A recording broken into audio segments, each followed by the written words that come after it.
How's it going, Andrew? What's going on, Matt? Same old, same old. A little tired today. How you feeling this morning, buddy boy? Let's not talk about it. It seems like we role reversed over the last episode. Right. Well, we had an impromptu babysitter last night, so we went out and enjoyed ourselves. What'd you get up to? Just grilled out and then went to Back Street, which has become like kind of our local haunt when we have the ability to, because it's about 7 minutes from our house. Just you and Olivia haunting a bar? Yeah, we've gotten to know some of the people that hang out there. There's actually a couple of GOC members that hang out there all the time that we randomly met there, but because, I know Kevin and stuff, of course I started a conversation with them, and yeah, we've been hanging out with them when we see them there, so. It's always fun when you come into a local haunt and you get to know some of the regulars just enough that you're like, they don't have to be your best friends, but if you're there at the same time, you're like, nice, they're there. Yeah. I have that at the Highbury when I go to watch like soccer matches. Yeah. There's like probably, I'd say 9 people that are like the regular crowd that like they're there all the time watching matches. So if I go there, like 1 or 2 of that full squad will be just rolling in there to watch a match. Nice. No matter what time of day. Right. Could be 6 a.m. Right, yeah, because they're pretty much all overseas games. But we do really like the bartender that we usually see there, too. He's pretty awesome. And we threw $20 into the pull tab machine, and she won $100 on a ticket, and I won $75 on one. Wow. So, yeah, it was lucrative. I mean, most of that money got spent at the bar, but... The only time that I've ever won anything even remotely substantial, which is usually me just throwing money away in these pull tab machines, is one time at the Highbury. I pulled the 200 and it disappeared before my eyes because I bought the bar round of shots, and then I just made it disappear. That's the way it goes. You win it and it goes away. It just gets reinvested into the people, I guess. Exactly. So, all right, well, we should get to our guests today. All right, I'll hit the music. Loosen up your ties and roll up your sleeves. It's time for Fellowship with Matt and Andrew. The views and opinions expressed on this podcast are not necessarily the views and opinions of the Grand Lodge of Wisconsin or any other Grand Lodge or any appended body. All right, so we have a very special guest today that we dragged out here. We have Worshipful Brother Gary Beier. He's a member of our lodge and a variety of other things. Gary, can you please introduce yourself and just let us know a little bit about your Masonic history? Well, thank you very much. It's nice to be here, first of all. Masonic history goes back 45 years this year, as a matter of fact. I was raised... Congratulations. Thank you.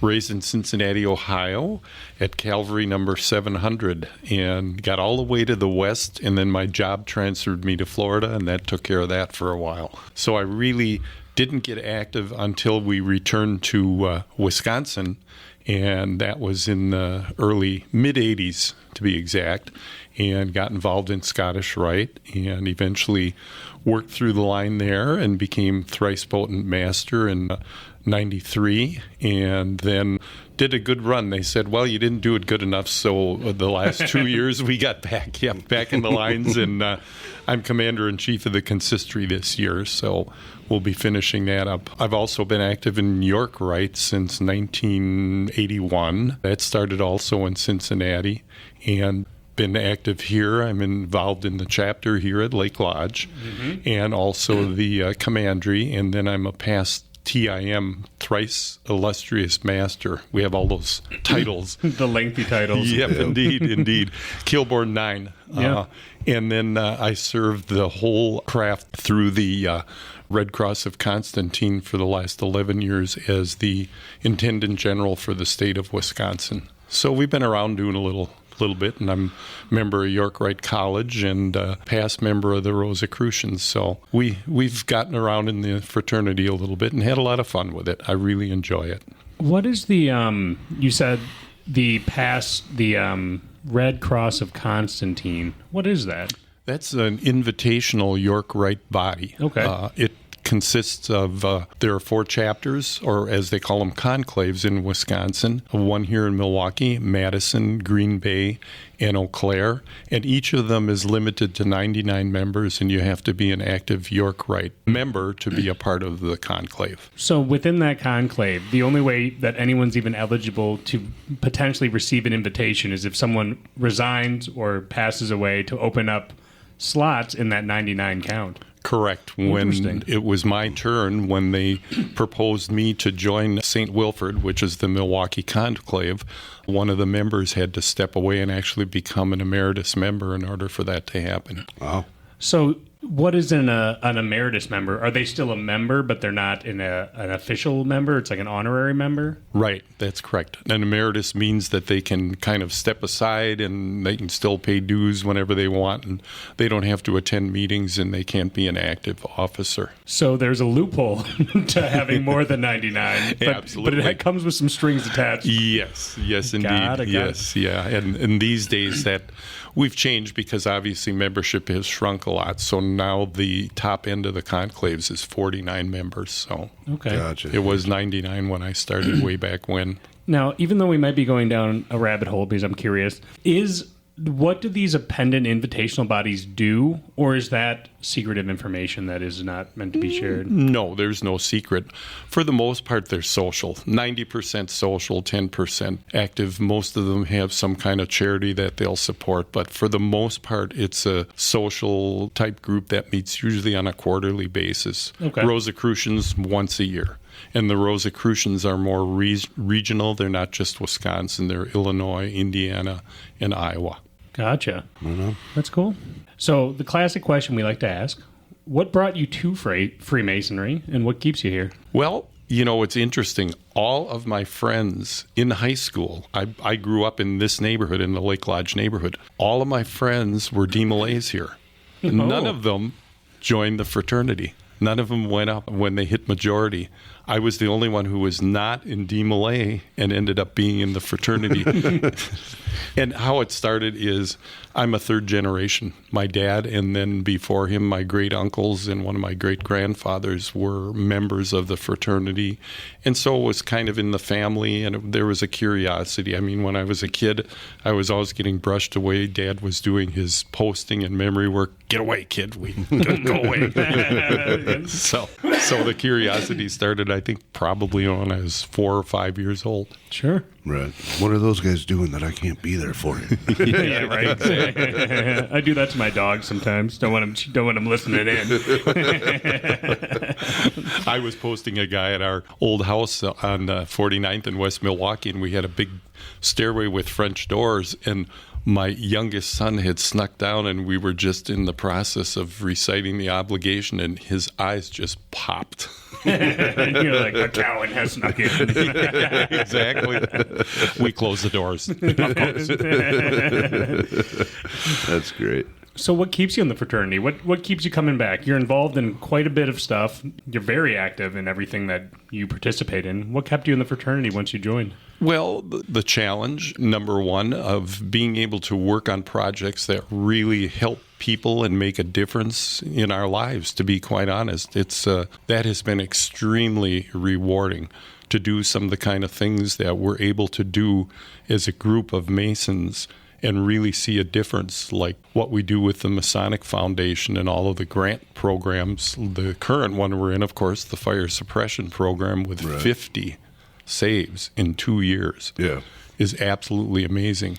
You guys are to be, and all of my brothers listening in, you guys are to be congratulated because you do some fantastic things. And to be associated with that is considered for me to be an honor and a real privilege.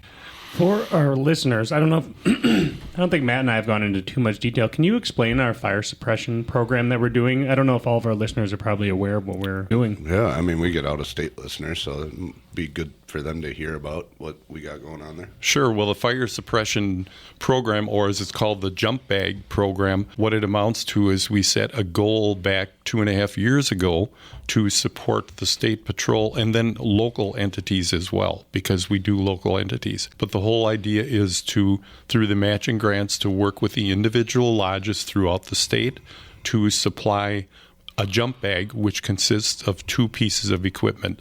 The fire suppression tool, which is really a modern kind of it's almost a miracle the way they work, because I remember being involved with that kind of technology back 15 years ago. You couldn't get anywhere near it and come out with your life. The stuff was, so that's changed. And the second part is an automatic external defibrillator known as AED friendly defibrillator. And the basic goal of the program was to supply every state patrol cruiser in Wisconsin with one of these. That's going to be around 400. It since has spread out into local municipalities, as you guys know. Our lodge has done a couple of them and very successful. And congratulations on the 7 that you guys just did with the Lincoln Lodge partnership. That's pretty cool. So the whole idea was to be able to supply first responders who may come across tragic incident and keep it from becoming a tragedy, a home fire, whatever have you, a heart incident, and very often the state patrol, for example, are the first on the scene, especially when you get into rural areas. Right. So to have them equipped with one of these units really is an advantage. It gives them an advantage to help folks who probably wouldn't be availed of that kind of support that quickly. Right. Yeah, and those fire suppression tools are pretty impressive technology. I mean, you essentially pull 2 pins on it, toss it in to where the fire is, and it's got like an 8-second delay on it, I think, right? And then it just fills the room with whatever. I can't remember what compounds in there, but it's safe for animals, safe for people, safe for electronics. So it's not like you're dealing with like the halon system where it sucks the air out of the room or anything like that. It's a very unique piece of equipment. Exactly, and that always brings to mind my broadcast days with transmitters, because of the fact there's huge voltage in there you're talking about, and if something goes wrong, a fire is going to start. And those were always halon protected, and there was always a light when you went to the transmitter, a green light, and if it went red, that means the halon went off, and you better get out of the building within 5 seconds or you're gone. You had 5 seconds? That's not a lot of seconds. It goes red, and you're like, wait, is that red? And you're like, you have 3 seconds. You're like, Yeah, halon was, because the way halon systems worked without damaging anything is they literally suck all the oxygen out of the room. Like they did a chemical reaction that caused all the oxygen to cease existing, because then a fire can't burn. Yep. The only problem is that also snuffs life. Yeah, and what's cool with these fire suppression tools is there's a reasonable amount of risk that a state patrol officer might be willing to risk with the fire. And running in there, trying to pull people out is probably not on everyone's high end of their, what they're expected to do compared to a firefighter. But being able to simply pull some tabs and just yeet it through a window and then just run away, go, hey, fairly safe way to say, let's take a stab at this and see if we can just put this thing out. And while we're waiting for the fire department, it's a nice tool that it allows them to very safely say, well, I'm here, so I'm just gonna basically yeet this anti-fire grenade into this building and see what happens. Right. Well, and the cleanup from the chemical compound that's in there is a lot easier than the cleanup from dousing the whole house with water. Right. That's when I was working in the restoration business, handling insurance claims for fires and stuff like that. A lot of times the water damage was more significant than the fire and smoke damage from the fire department just coming and pounding all that water in there. I mean, that's a huge fallout factor from even a small fire. Sure. And that helps the program actually sustain itself, because there are a number of insurance companies. We record the serial numbers on all of the donated units, and that gets reported back to the manufacturer, and the insurance companies in many cases now actually supply the new units. So the donation in many cases is going to be a one-time deal. Right. Like the one in Union Grove where the fellow was asleep. It was 2 o'clock in the afternoon in the apartment. He was a second shift worker, so he was taking his afternoon nap. The building catches fire. He doesn't know it. Most of the folks in the building had gotten out, and then they said, there's a guy up there on the second floor. The local sheriff went in, the Racine County sheriff, with the unit, tossed it in and put the fire out and literally saved the guy's life. Wow.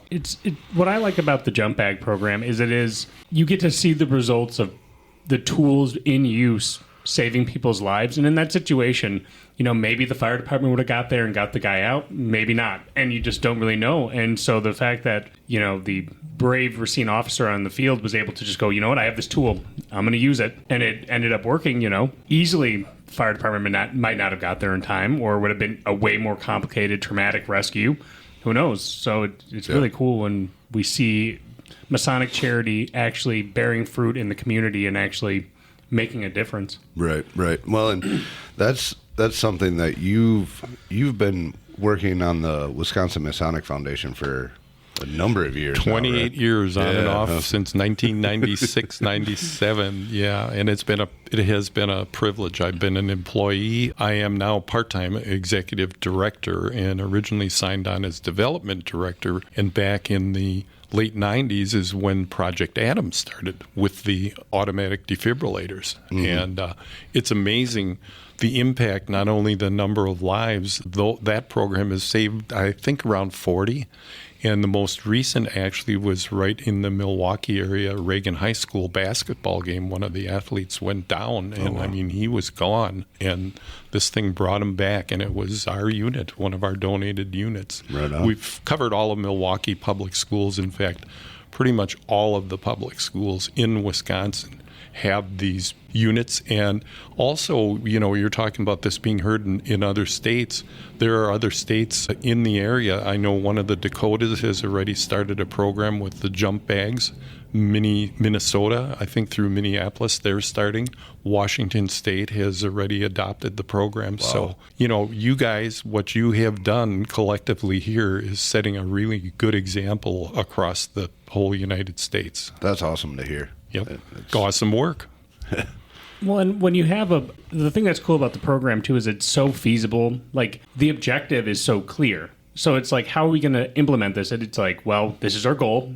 We're going to have lodges be encouraged to seek that goal with aid from, with the Wisconsin Masonic Foundation, helping with their matching grant program to make it within reach of any lodge, because they don't need to front all the money. They can yearly meet in the middle and then be able to contribute to this program. And it's something that since it's already been completely fleshed out in our jurisdiction, other jurisdictions can basically just take it, plug it in, and say, just start going. And so it's super helpful, and it's a great initiative. Project Adam itself, that really triggered the whole program with defibrillators, is now through Children's Hospital, and we've been a partner with Children's Hospital since 1999. But their program is now, I believe, in 30 states. So they really have they're all the way, they're coast to coast. And Allie Thompson over there, Allie, she's the director of the program. She does a fantastic job and works very well with us. We have a good partnership with the Children's Hospital folks. So that's awesome. So you said you've been at the Wisconsin Masonic Foundation for how many years? On and off since 1997. Started there as a development director, actually, for all of the Masonic charities. And then eventually moved on to a different position with the State Auto Dealers Association. But they pulled me back on the board 2000. I mean, I left in 2004 then, and within 3 months I was back as a board member. And that went for 9 years. And then there was a short break, and when I retired from the auto dealers, they interviewed and asked if I'd come back part-time as the executive director. Awesome. Yeah, so we keep busy. You guys keep me busy. I'm sure we do. The lost word in Freemasonry is no. Yep. It's always hard to say that word. I've learned that very, very much so over the years. Yeah. So with your tenure at the Wisconsin Masonic Foundation, what have you learned over the last 30 years about Masonic charity? What defines Masonic charity from other types of charitable organizations? Well, it's interesting that you bring that up, because we are not a charity per se. We're a fraternal organization that practices charity. And that is the big difference that I see. You work with a lot of other charities. Of course, we get involved with a lot of other charities, and they're constantly tooting their horn, which is fine. I mean, that's how you develop things. We're a little different. We kind of let the scene and the issue take itself and take its own course. And we do get some pretty good headlines from time to time, but we're not out after it. It's the result. It's what does the program provide? What kind of a positive effect does it have? And the one positive effect that I've seen, actually sitting right at this table when we do a master's board, almost every new person that comes in here applying to become a Freemason talks about our charity. So we've accomplished, I think, what we need to do, which is to form a bridge between the lodge and its communities so that people understand a part of what we're about. They'll never be able to, without experiencing themselves, becoming a member, know everything, but they have a pretty good handle on our basic values. And I think that's an important part of what the charities do. And then, of course, the positive effect we've had with helping people. What I've always found interesting, and to your point with Masonic charity, is it's oftentimes very localized too. It's not just like, we're donating money to the Red Cross and I hope it helps someone somewhere somehow. You know what I mean?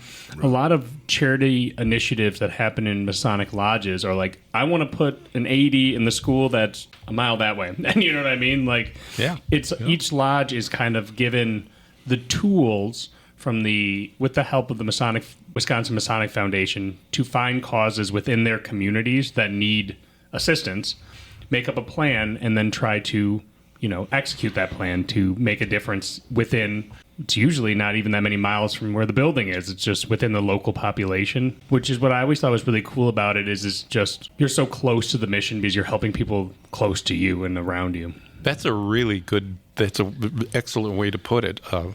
And that brings up a new project that's just starting up actually in the greater Milwaukee area called the Milwaukee Chess Park. Mm-hmm. That's you're shaking your heads, all about that. That's starting to get legs, and it's actually gone all the way up to the city council and the mayor's office and has blessing from all of them, and it looks like it's going to be a pretty good thing. And where it's situated on the northeast side of the city, there are like 20 schools around there. So there are a lot of kids that could be positively affected by this. And it's not going to cost that much money because the city's stepping in with some of the resources they have. The property's already there.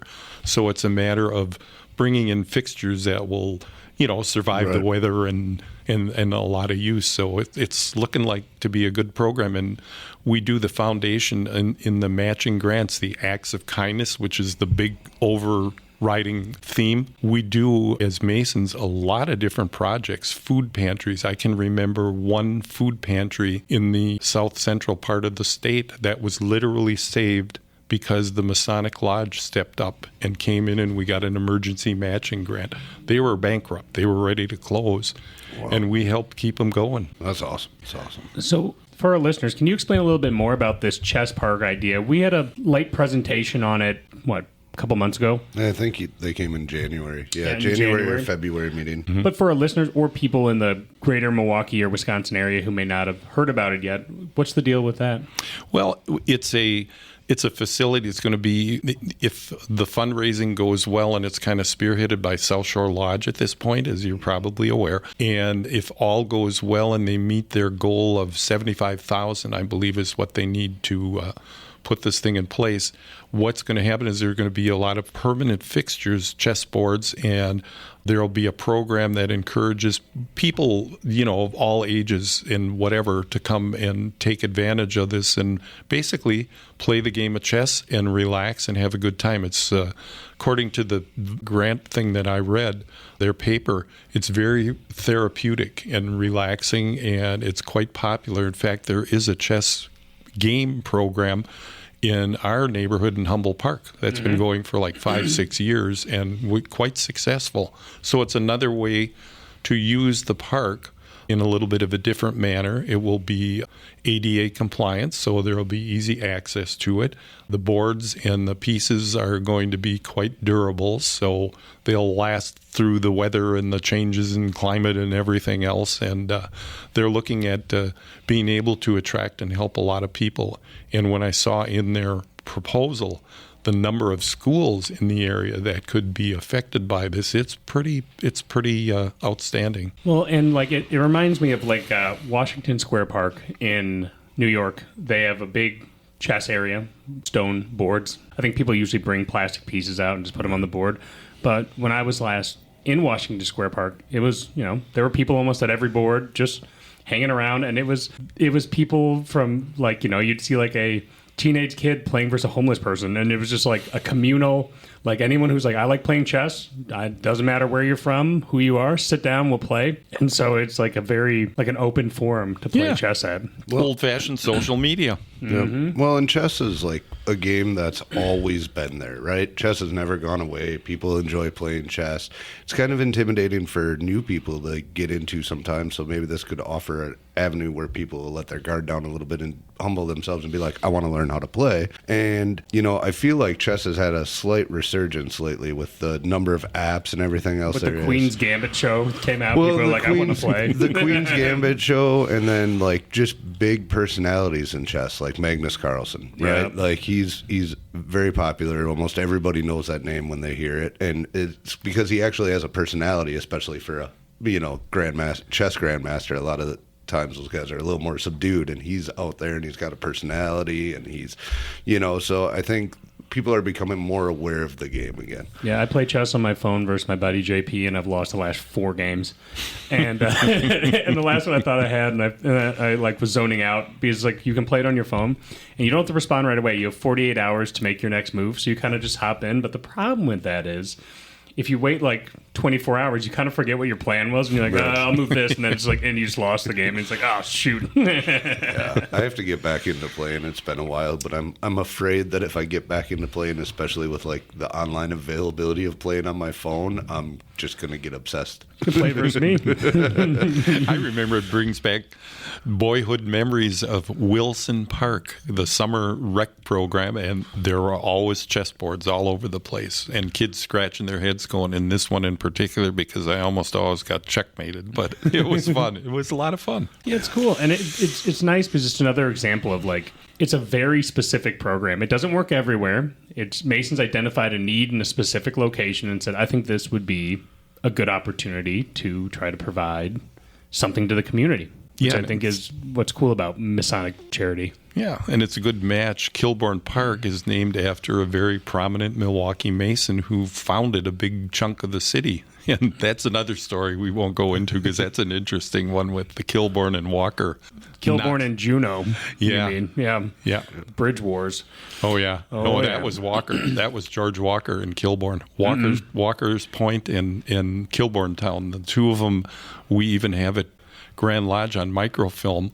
There was a meeting where the two of them got into it on the lodge floor, and the secretary ran them out. Oh, so not only, so the very public story is that Kilbourne and Juneau weren't getting along, and then there was a bit of a bridge situation, and then they lined up cannons on both sides of the river. So then also Kilbourne and Walker. I feel like there's a common person between these two people. Yeah. That's why none of the streets line up, right? That's exactly right. Exactly. I'm not letting his bridge connect to my street. The heck with him. Yep, that's exactly right.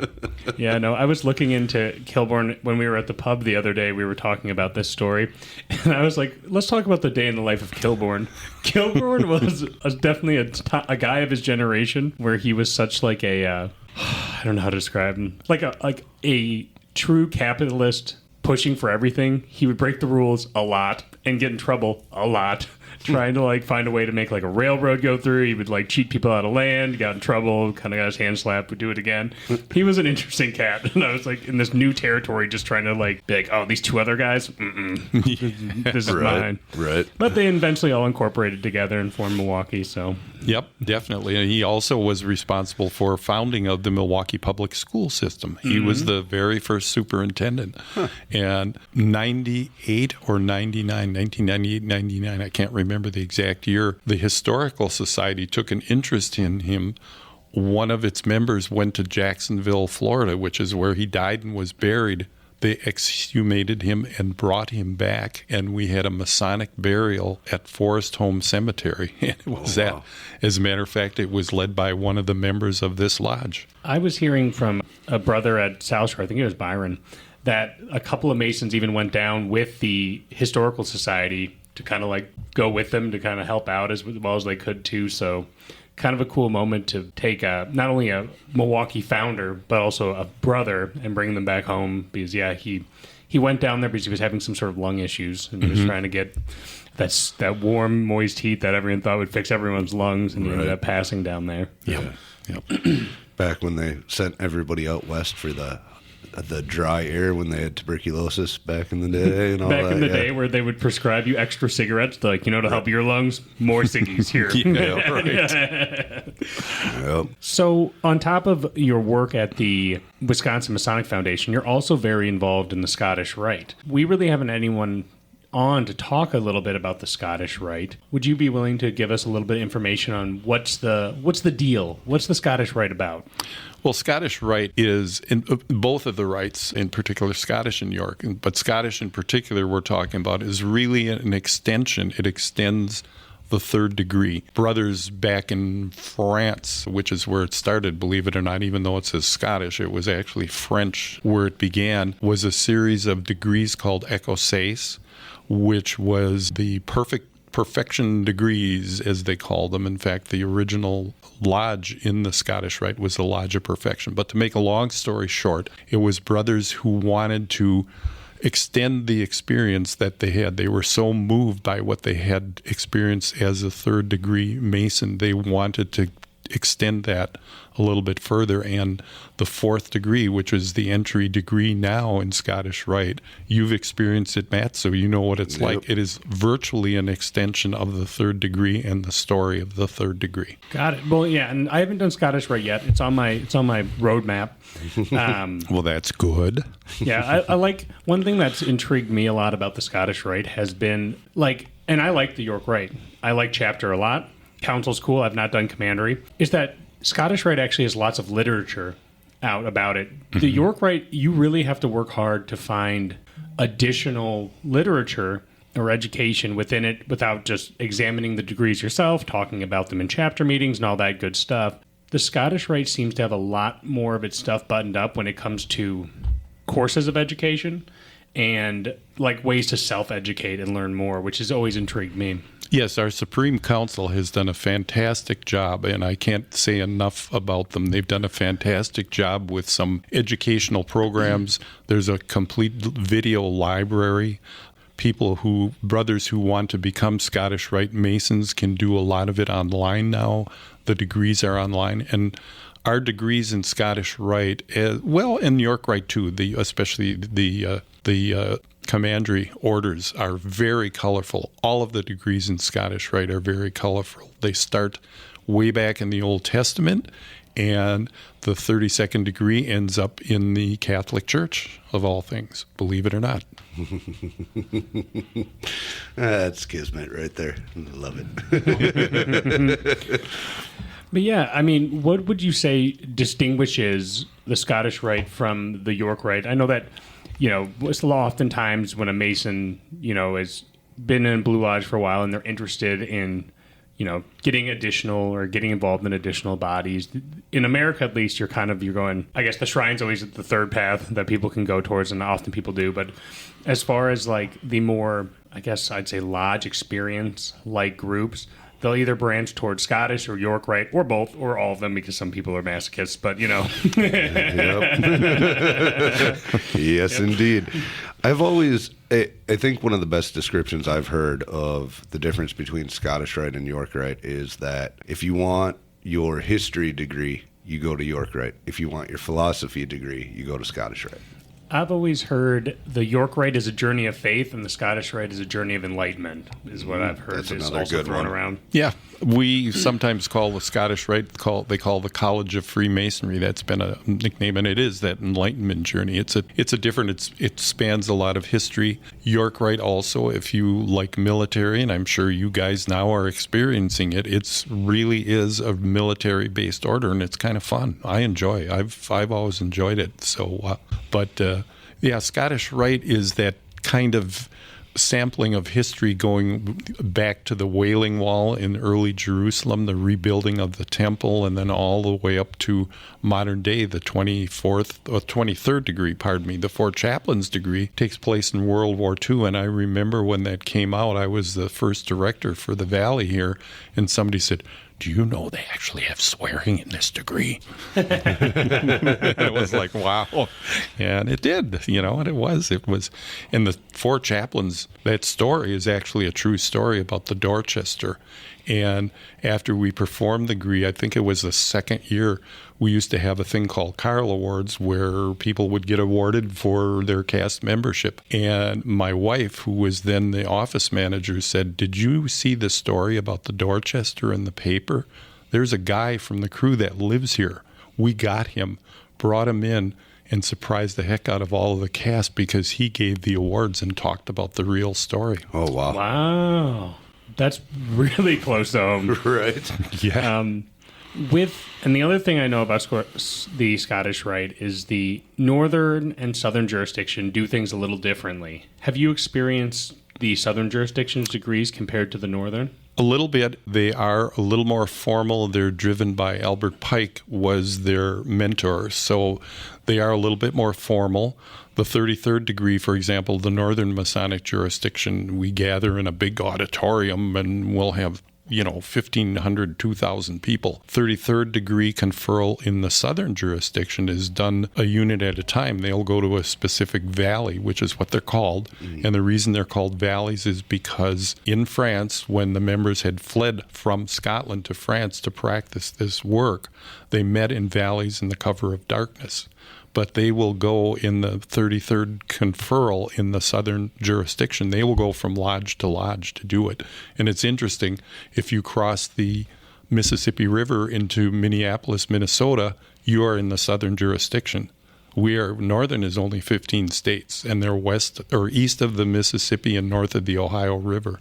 Washington, D.C., even though it's right in the middle, is the headquarters of the southern jurisdiction. So that's one of the big differences. Their degrees at one time, they were actually opening the allegorical parts of the degrees to the public. The ceremonies would be private, among members only, and then they'd open the doors to the public and the families to see the allegories. So wow. I don't think they're doing that anymore, but they did at one point. So interesting. Yeah. Now, here's something that I don't think I ever asked as I was, because I haven't been at Scottish Rite much, unfortunately. Lake keeps me busy enough these days. That's okay. Why was there the separation between the northern and the southern? That's an interesting question. I mean, part of it comes from, at one point, the southern, it was just the breadth of the territory that it was in, and most of the southern, when the Scottish Rite began in the early 1800s, 1823, I believe, if I remember, is the correct, don't quote me, but it's something in that neighborhood. Most of that our country was still pretty unsettled. This wasn't even a state at this point, not until 20 years later. And so the founders, when they met, at one time it was all consolidated, and they basically broke up the territory and said, we really want to concentrate on these 15 states.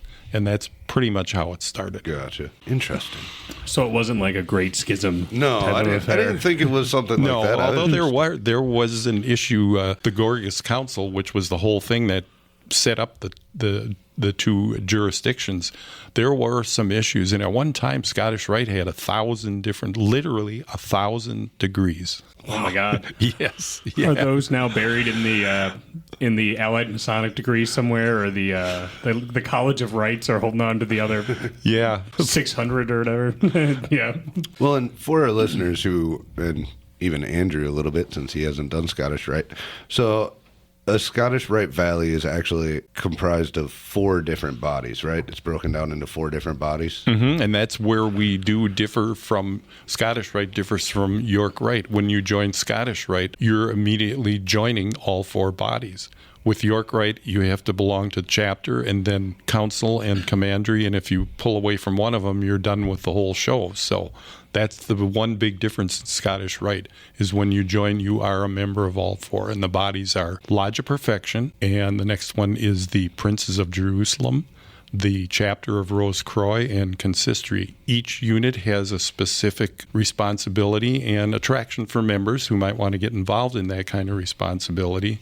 And then they each have their own specific degrees that they're responsible for. So are those responsibilities included within the secrets, or are those public-facing Oh, no, responsibilities? that's public. Totally public. What are the responsibilities between those orders? Okay, well, the Lodge of Perfection, degree-wise, the Lodge of Perfection confers 4th through the 14th degree. Princes of Jerusalem does 15th and 16th, and their degrees pretty much revolve around the rebuilding of King Solomon's temple.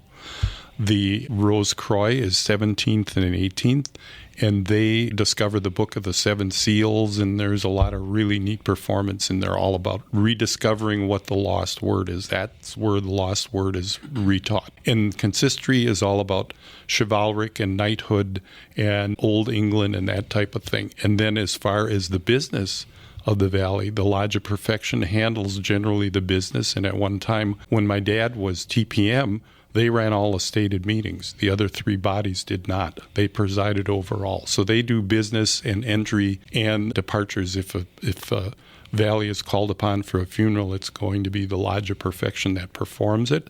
The Princes of Jerusalem handle legal affairs. The Rose Croix, also known as Red Cross, handles religious and philosophical and also relief for Masons, any Masons who need help. They're right there for it. And the consistory is social. We take care of all the parties. That's interesting. I never actually knew how those were broken out. It's interesting, too, because like the the degree structure as far as like what stories crossed is fairly reminiscent to the Royal Arch as well as far as what topics, but then they have additional degrees, which I would assume that means more time to kind of flesh out some parts, too. But it's like if you were to explain that without using the Scottish Rite titles, you'd be like, well, it's about the rebuilding of the temple, finding the lost word. Then it gets chivalric, and I go, wait, that's the York Rite. Yep. So it's like 2 different ways of analyzing a similar story through different lenses and different degree structures. It's cool that they're broken down with different responsibilities. Like one challenge that we run into in the York Rite is that since all the bodies are independent, they all operate independent, pros and cons, right? Mm-hmm. Pros, you can kind of do a lot of different things. Cons, 3 times the meetings. And then also like in the current way that the craft is, a lot of overlap. So you'll see the same officers and the same different chairs and the different bodies, and that, the time commitment is a lot higher when it comes to that. That was one of the things that like I was curious, right? I've always been curious. That's why I'm a Shriner, and I'm in all 3 York Rite bodies, and I'm in the Scottish Rite because I'm curious. Sure. And that was one thing that I did really appreciate when I figured it out, starting my Scottish Rite journey, was there's 4 different things here that all have their own responsibilities, but it's still only 1 meeting a month. Right. Now, the disadvantage, if you want to look at it, is Scottish Rite has 29 degrees. You're not going to see them all in a year. There was a time when they were presented, when a new class came in and sat through all of them. Now, our goal in the Valley of Milwaukee is to try to make sure that they're presented within a 7-year track. Whereas the York Rite, you will see, obviously you both know because you're experiencing it, and that's pretty cool. That's a real positive with York Rite, is you're going to see all of their major degrees in the same year. Well, and what's nice in the York Rite is that since the casts are smaller, we're able to do all the degrees in person. Like I know at the Scottish Rite, some of the degrees are going to be via a video presentation, though high quality. Like it's a trade-off, right? Like you're going, this is harder to do. And obviously, my assumption at the Scottish Rite is that you're trying to put on as many as you possibly could if you can get the cast for them, and then you can use the videos to supplement, is what it kind of sounds like. Absolutely right. That's what will happen. Our spring reunion this year for the Scottish Rite in Milwaukee is 1st, 2nd, 3rd of May, and on the 1st, we'll present the 14th live. On the 2nd will be 15, and then we'll have the 10th degree on video, and then we have 2 video degrees, 22 and 28, I believe, on Saturday morning, the 3rd, and in the afternoon they'll get their 32nd degree live, and that's live. But that is a big difference. The casting of the 32nd degree in its old form took 125 people. That's impossible in masonry these days. Yes. we struggle to get 15 people in a room sometimes to do their parts, you know what I mean? Well, yeah, and I think that that's kind of part of the trade-off that has to be made, is that since besides, and I haven't done the commandery degrees, but I've heard that they have somewhat larger casts, depending. Mm-hmm. And is that the Scottish Rite having so many different degrees that requires so much buy-in from the people to be able to put them all on that, like, that's a lot of work. And I know that the Scottish Rite always had these big auditoriums because back in the day, the membership was huge enough to support more of those. But yeah, it's only practical in the modern era to say we got to find a way to still operate, but also put as many on as we can. But it's a lot of work. Well, one of the nice things about a valley not necessarily being able to put them all on their own is it's a good way to encourage travel. Go travel to another valley that's putting on a degree that you haven't seen and see it. And so all the degrees are only done at reunions. So is that once a year that you'll have a reunion, you'll batch out a chunk of degrees? Well, we do 2 reunions a year. We have a fall mini reunion, which will usually be 1 live degree, and there may be a video that goes with it. And then we have the spring reunion, which is usually where the large, as Matt knows, having gone through the experience, is where the large membership group will come in. We get anywhere between 15 and 20. When I went in, it was 100. Our class was 100 people. And I'm not bragging or anything, but that's, things have changed by scale, but that's kind of how it works. But we do present in the Northern Masonic jurisdiction, once you get your 4th degree, which you can actually get online, they will have degree presentations every month.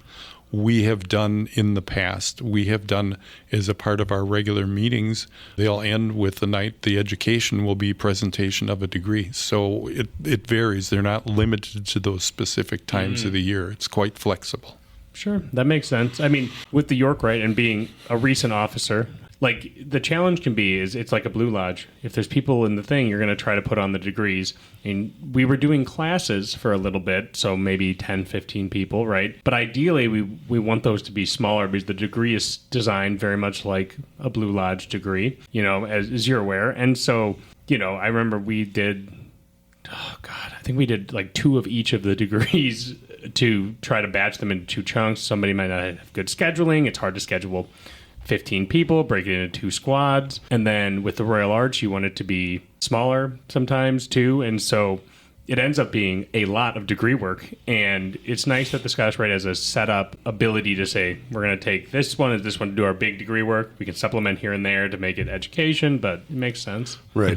And, there is that huge number of degrees, but you don't have to see them all to be Scottish Rite Mason. You have to see, is it 4? Yeah. Right. Yep. Yeah. What they call the bookends. 4th degree is mandatory. The 17th, 18th, I believe, and then 32nd. And once you get your 32nd, once you get your 4th degree, you're a Scottish Rite Mason. You're just not 32nd degree Scottish Rite, but you are considered to be a Scottish Rite Mason. Yeah, it's an interesting program, and I do appreciate now with the Thursday nights at the Rite that they're putting some of those on demand, because as you know, I can pretty much never log in to attend Thursday night at the Rite. So, gee, I wonder why. There's something else going on Thursday nights. Yeah, man, usually there's something else going on. For sure. That's why with the Scottish Rite, which I've always been interested in. I mean, for me, the reason I was always interested in the Royal Arch degree specifically. Like, I'm very into craft masonry. I want more craft stories. Was mostly because they meet on Mondays. And I went, perfect. I can make that. Whereas with the Scottish Rite, it's like Thursdays. I was like, this could be challenging. The Milwaukee Valley meets on Wednesdays, but Thursday night at the Rite is something that the Northern Masonic jurisdiction does, where a valley records them putting on a degree, and then they we'll schedule it out so you can log into the Northern Masonic jurisdiction website and watch the degree. Got it. Yeah, or is it live streamed? Are they putting it on live for that usually? I think I believe the degrees that are presented are pre-recorded, but I believe it's live stream, and of course you have to have a member number, and that's your pass, so to speak, to get in. I guess my actual reason then is the back-to-back days with the wifey. You like to do a day, and then you take a day off because then you're like, okay. Yes, let the dust settle. Yeah. I remember those days. Oh, yeah. What we did was when the kids got a little older, I took them along, and they went on a lot of the projects. So I remember my son and one of our other guys in the Lodge of Perfection line, when we'd have rehearsals, the 2 kids would sit in the back with their Game Boys. So there's always ways to make it work. Yep. Sounds like a past master thing for me to do. Yeah. A lot of fun. I enjoyed in York Rite, particularly, I liked the council. Yeah. I was very active in the council degrees and then, of course, in the officers line, but there was just, I can't remember, there were a couple of guys that kind of pushed me into that one, which was fine. I mean, it was a nice push, but I really, really enjoyed the council's work. And of course, getting into commandery and then seeing Order of the Temple is just, that's a 32nd degree. There's the two of them are just like mates for sure. Oh, yeah. And there is crossover. I think it's Select Master and the 15th degree of Scottish Rite are very similar in terms of their subject matter and just the whole construction. Yeah, I've never. I keep feeling bad that I haven't done commandery. It sounds awesome. And I know how much work those guys put into it because they always forget that I'm in the room because everyone else in the offices has done it all, and I'm just like, I've only done that in council. Sorry, guys. Right. Don't feel bad. I haven't been to a commandery meeting in, oh my God, 2 decades. I think it's, Yep. I'm a member, but I'm one of those card-holding members on that one. Sure. Right. Yeah, I like the council degrees as well. I like that. It definitely feels like a side quest to me because like the chapter progresses the story, and then the council is like, let's peek on this little side part of this and see. Let's like add a little bit of like what was between the lines during your first ones. Let's slide those back in and show you some of like the things. Those were fun degrees as well. Man, it's been so long since I've done anything with York right now that I go back and I think about the degrees and I'm like, oh, hold on, what happened in that one? Yep, oh, there it is. But Order of the Temple, that one has never left my mind. No. Neither is the 32nd for that matter. But yeah, that Order of the Temple, just that one hits a little different. Yep. I remember walking out of this room and walking into the lodge room for that, and it was just colorful as all get out. I'm just amazing. Absolutely amazing. You got any more questions on your desk? I don't act well. No, you do, because I'm not asking that question anymore. Got it. Well, we have a tradition on this podcast of asking any past master who joins us to give us a bit of past master advice for a brother who is going to be preparing to go into the East. Well, I would say probably one of the best pieces of advice is head that way, be organized. I don't know how else to say it, but make sure you have your year set up and your budget set up so that by the time you get to the East, if you have to make adjustments, they're going to be minor as opposed to, oh my gosh, we have an event coming up in 2 weeks and we don't really have a committee set up or whatever. So organization is 99% of the thing. And I can tell you, I did it 3 times because I didn't get it right the first time. But no, seriously, that was the first thing that the past masters said to me when I took the East at the old Excelsior Lodge is make sure you have your year laid out or you're going to be stuck. And it benefits, not only you as the worshipful master, but just your whole officer line and the members as well to have programs. And I'm kind of talking here to the choir because you guys are totally organized. You're one of the best organized lodges, I think, in the state. Well, thank you. We do a lot of Thank work.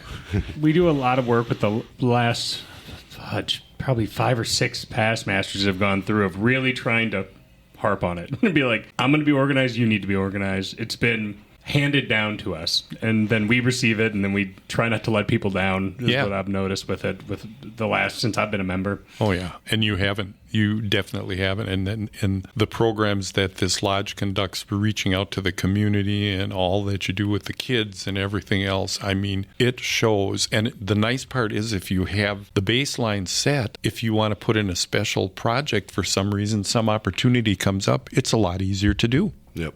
Because you're only filling 1 spot instead of 20 spots. Yep. Yeah. Yep. Makes a lot of sense. Perfect. All right. Excellent. Well, Gary, thank you so much for joining us today. Thank you very much. It was a pleasure having you. We went down some rabbit holes that I very much enjoyed, so thank you so much. And quick reminder to check us out on social media.